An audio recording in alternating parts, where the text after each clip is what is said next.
Hello, it's Doris with Aldi Books, and I'm here to do my first tag of 2021, and it's pretty much perfect. It is Hindsight is 2020 reader tag. Yes. This is from Erin. Erin is a delightful booktuber. You guys need to go check her out. She reads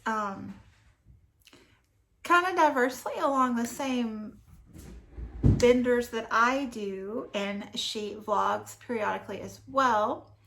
And again, perfect for this time of year. She is a personal trainer with like online services. So if you have any health and fitness goals, she might be able to help you out. Check her out. And I am going to go ahead and tag a few people first, so y'all be sure and hear about them, because sometimes, I think, who was it? Was it Brian mentioning recently that, you know, we don't always watch to the end of videos? So I'm going to give you the important part first. So I am going to tag the top 1, 2, 3, 4, 5, 6. The top 6 Vlogmas vloggers from 2020. Yeah. These are in no particular order, but I just found an incredible amount of delight in watching their videos.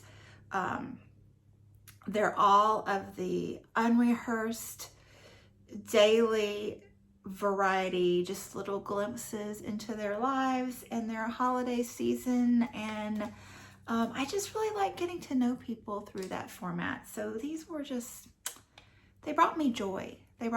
So thank you, friends. The first one that I do want to mention is Book Bubbler, because I just watched her goals video for 2021, and she said like she had something like 360 followers when the video was being recorded, and her goal for the year was to get to 400. And she's already at like 385 this morning. And you guys, we need to just smash this goal out of the water today. Just obliterate it. Like, how awesome would that be for her to just like destroy one of her goals for the year on the second day of the year? Amazing.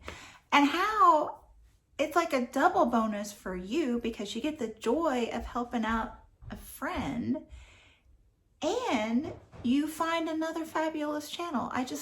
She's a masseuse, okay? And now she can't like really help you out virtually with that, or massage therapist, but her voice, she's got one of those soothing, calm voices that will just really help you maintain your calm vibes throughout the year. So be sure and subscribe to Laura. Okay. And then Grimm Reader, she's, you know, I saw her goals video today as well, and she's gonna do a Friday Reads, but she wants to rename it to something along her Grimm lines, you know, fairy tale esque. So my vote was the Grimm Chronicles. I think that's a good vote. Check her out. And then oh my gosh, Comfy Cozy Up. She's just another one that, like, I think her superpower is her positive vibes. She's just such a positive person, but you can tell that she takes conscious efforts to maintain that positivity. And, you know, that's, I mean, in my opinion, the way you need to go about it in life is, you know, work on the positivity and take steps to maintain it. So kudos to her, great channel. And then Soggy, Expat, Booknerd, and PaSTOry Time were just delightful. they both have the benefit of having dual personalities on the channel. So PaSTOry Time is Bert and Sean, you know, a lovely married couple. So cozy. The cozy vibe is just real with them. So real. And then Heather and Anwin, it's a mother-daughter duo. Anwin's really stealing the show. Sorry, Heather, but the cutest little thing. And Heather is so funny.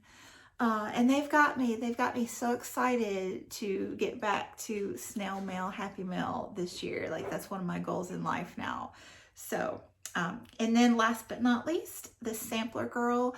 I just love, she's a needle crafter as well. But I just love the just brevity of her Vlogmas videos each year. You know, 5 or 6 minutes of out and about, in and out. Her grandmother is just a doll. So yes, check out all of those channels, and don't forget, I mean, subscribe to all of them if you have not. But remember, Book Bubbler, like, we can smash one of her yearly goals today. So let's do that. I also want to thank you guys for the just lovely comments about my hair yesterday. Oh my goodness, I was on cloud 9 all day long. Like, the first comment just made my day. Like, who doesn't love to wake up to a good hair day and then have somebody notice? Like, oh, it's fabulous. But then like 3 or 4 more people commented agreeing with her, and I'm like, yes, yes.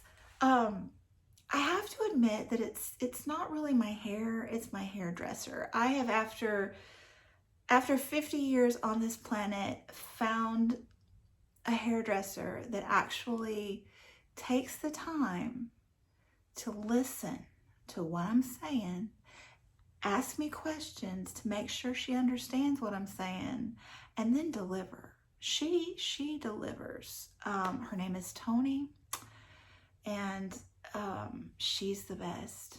She's 100% the best.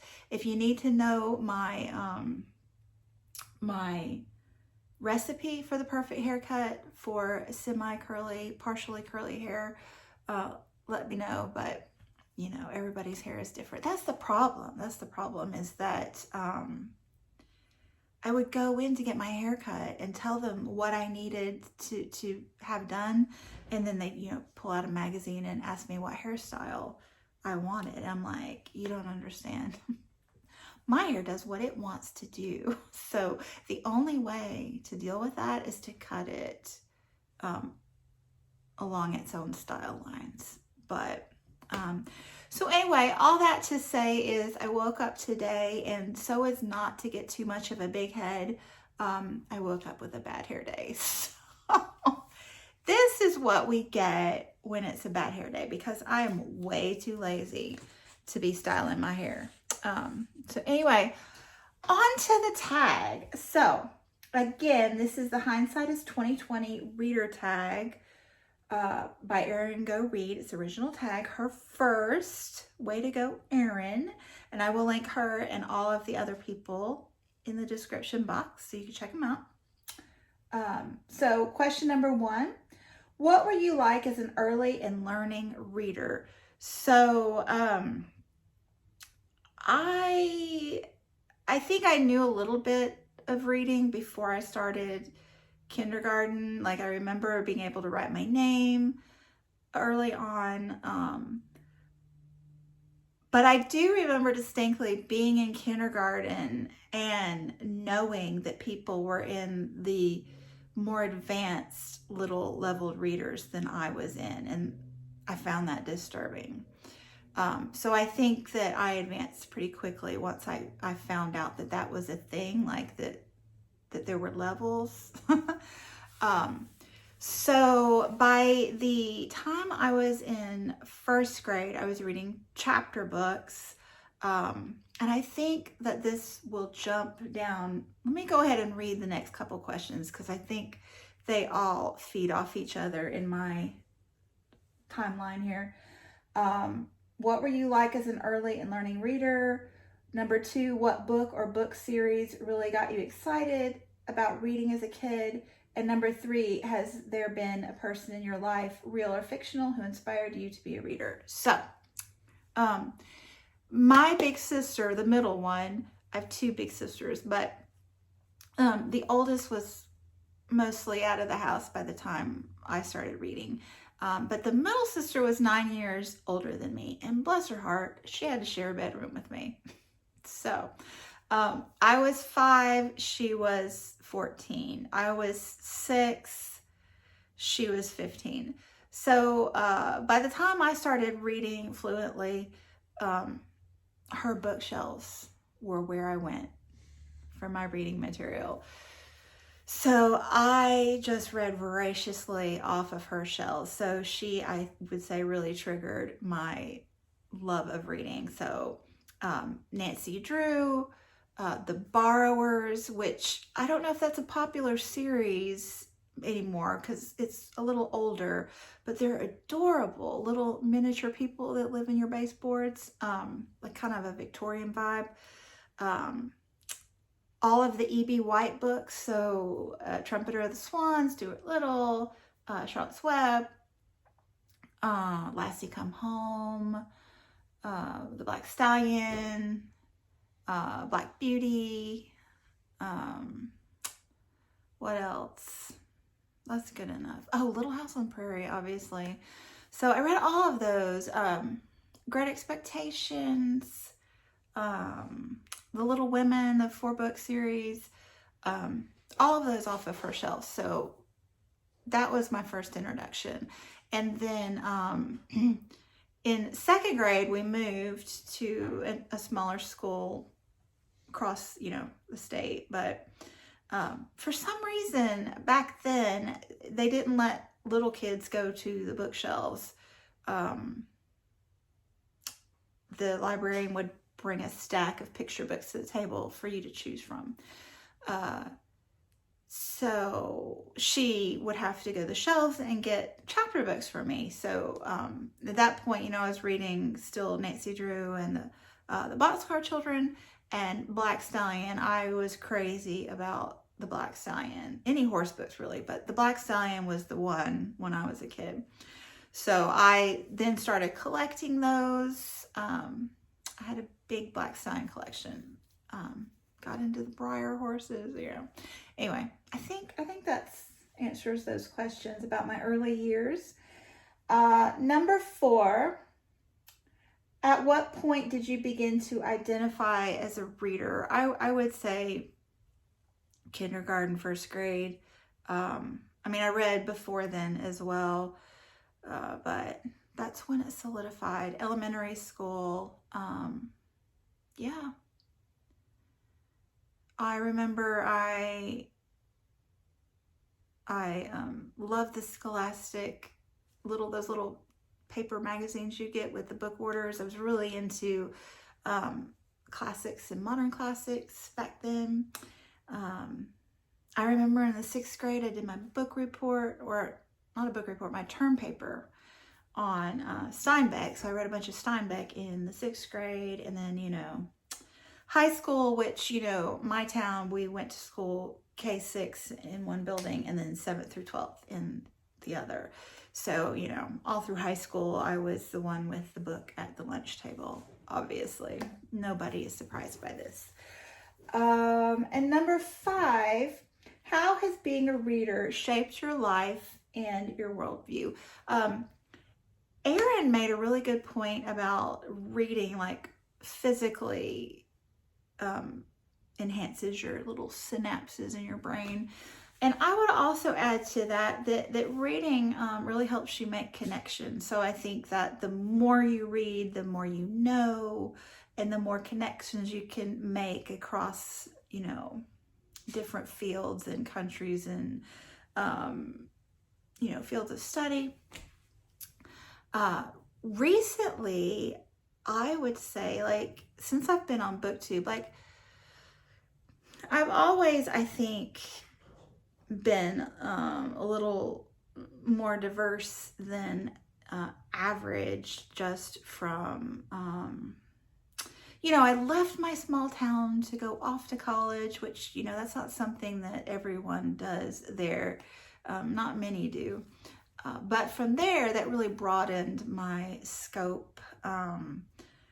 I met some people that got me interested in teaching in Guatemala. So I taught at a little private Christian school there right out of college. And, you know, it just, every little thing, it's a ripple effect. I've taught in Honduras as well. And just all of that has like diversified my interests. But BookTube has really like just exponentially like exploded that, just because, I mean, it's not just the focus. There's a big focus on diversity on BookTube, but I think more so it's the friendships, the diverse friendships that I've been able to establish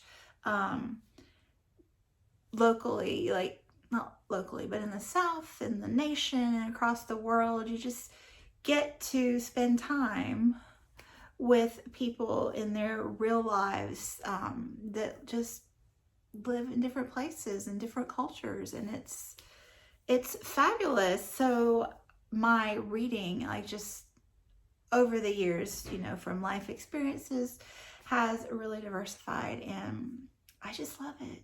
I just love it. So yeah. So thanks so much for watching. Be sure to check out the links in the description box below, and I'll be back soon. Bye.